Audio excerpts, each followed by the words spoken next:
ஏமக தங்கமனு கொஞ்சியவளை இப்படித்தான் கொளுத்தி போட நினைப்பீங்களா? டெல்லியில் படித்த ஒருத்தி தீக்குளிக்க எண்ணுவாளா?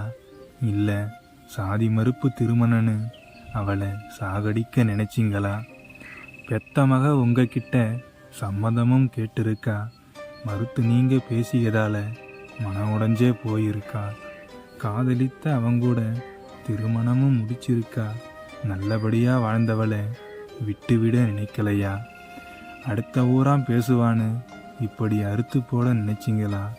இல்லை சாதி பெருமை காட்டுறேன்னு அவ சங்க அறுத்தீங்களா?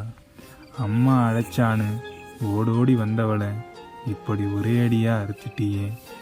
மன்னிச்சிட்டோம்னு சொன்ன உன்னை நம்பித்தான் அவ வந்தா. இப்படி ஆறுதலாக பேசிக்கிட்டே அவ கழுத்தை அறுத்து புட்ட. பெத்ததாயும் இங்கே இருக்க, மற்றதாயி எதுக்குன்னு பத்த நீயே வச்சிட்டியா படுபாவி. எப்பொழுதுதான் விடுபடுமோ சாதி என்னும் சாக்கடையிலிருந்து அந்த காதல் தோணி?